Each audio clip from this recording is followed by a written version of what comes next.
Si en el vídeo anterior comentábamos que la planificación era para uno mismo, para entenderse uno mismo, ahora ya pasamos a un siguiente paso, que es el paso de que los demás nos entiendan a nosotros. Para esto sí que digamos que ya hay unas reglas y hay unos estándares que podemos seguir más o menos al detalle, pero que sí que si los seguimos con los códigos establecidos, vamos a conseguir que todo el mundo de nuestro equipo, o en otro momento puede ser un cliente, nos entienda.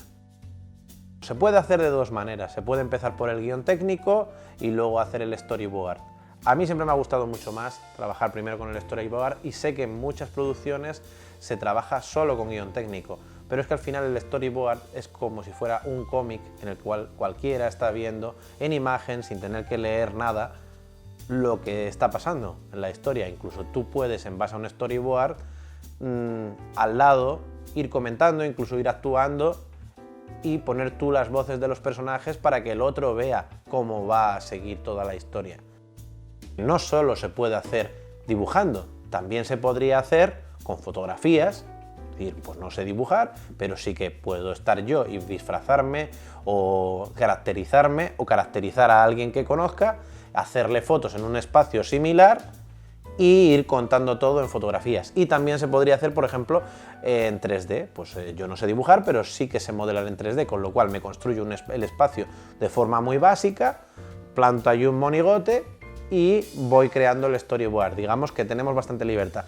Yo voy a hablar desde la parte de dibujo, que es la que utilicé en este caso. Podemos también jugar, como en el caso de Minotauro, a describir la luz. En este caso, en el corto, iba a hacer yo también la fotografía y por lo tanto quería aclararme de dónde iban las luces y cómo quería que estuviera esa iluminación, porque era tan importante, era un personaje más, el cómo daba la luz en las arquitecturas y en los propios personajes para ambientar la historia. Me parecía algo vital. Aquí podéis ver en estas viñetas precisamente esto de lo que os estoy hablando. Aquí en esta viñeta, por ejemplo, vemos que solo se quiere ver el perfil del Minotauro porque no queremos todavía mostrarlo directamente, queremos que esté en la penumbra.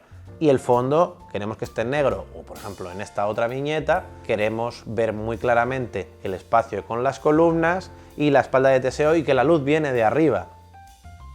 Vamos a ver los principales elementos que tiene que tener un storyboard para que sea útil. Para empezar, tenemos el marco exterior, que va a coincidir con el marco de la película final. Es decir, si estamos trabajando en 16:9, que es una proporción de cine, nuestra viñeta va a tener esa forma, en la que se va a incluir el número de secuencia, después el de escena y después el del plano. Y en el caso de la animación se daría la duración exacta del plano en segundos y fotogramas. A veces podemos hacer viñetas de otras formas por los movimientos de cámara para describir todo el espacio que vamos a trabajar. Por ejemplo, aquí podemos ver una imagen en la cual va a haber un traveling.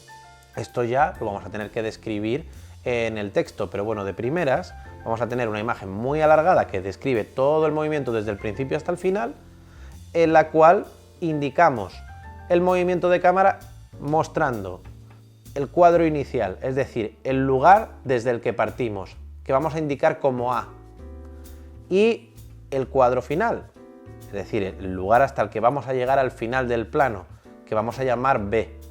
Y entre un recuadro y el otro vamos a lanzar una serie de líneas con flechas que nos indican el sentido de ese movimiento, desde A hasta B. Si tenemos planos todavía más complejos, estos movimientos los podemos ir describiendo con distintas letras. Podemos ver en este otro plano, que es un plano en el que se vería un trozo del laberinto desde el aire, que la cámara va recorriéndolo de A a B, de B a C, de C a D, de D a E. Las flechas también las podemos utilizar para indicar giros, como en esta viñeta que vemos aquí. Las líneas, en vez de ser rectas, son curvas y esas flechas indican que hay un giro en el plano.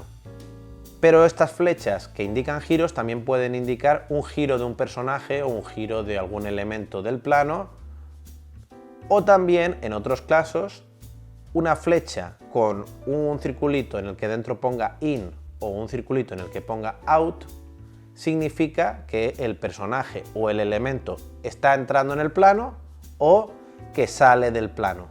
Estas letras HU significan hookup e indican la continuación de la acción entre dos planos, es decir, en el primer plano tendríamos un plano muy general y el personaje a mitad de movimiento va a pasar a este otro plano corto en el que se va a completar el movimiento.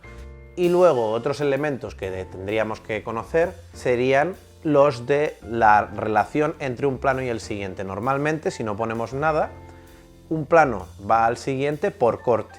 XDis significa que es una disolución cruzada. Una imagen se va a ir disolviendo y va a ir desapareciendo y la siguiente va a ir apareciendo. Si encontramos este símbolo y pone fade in, significa que vamos a pasar del negro a la imagen paulatinamente. Mientras que si pone fade out y tenemos este otro símbolo, significa que vamos a pasar de la imagen al negro por poco a poco disolución de esa imagen hasta el negro.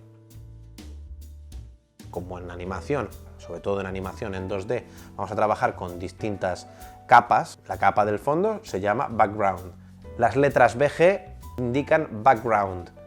La capa que está por detrás del personaje, pero no es el fondo, se llama underlay y se indica con las letras UL. Y la capa que quedaría por delante del personaje, por ejemplo, esta liana y este árbol que aparecen aquí, se llaman overlays y se indican con OL. También cuando queremos reutilizar algo que hemos utilizado en otro plano para otro que nos viene bien y así ahorrar tiempo y trabajo, ponemos reuse, que es reutilización.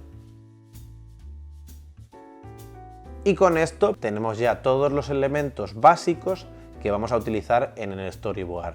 Ya os digo, si lo utilizarais haciendo fotografías, todos estos símbolos nos van a servir para que todo el mundo que haya leído un storyboard en algún momento sepa de qué estamos hablando. Evidentemente, si estamos tratando con un cliente no tiene por qué saber esto lo va a saber un profesional y estos elementos es mejor hasta omitirlos y solo mostrárselos a tu equipo.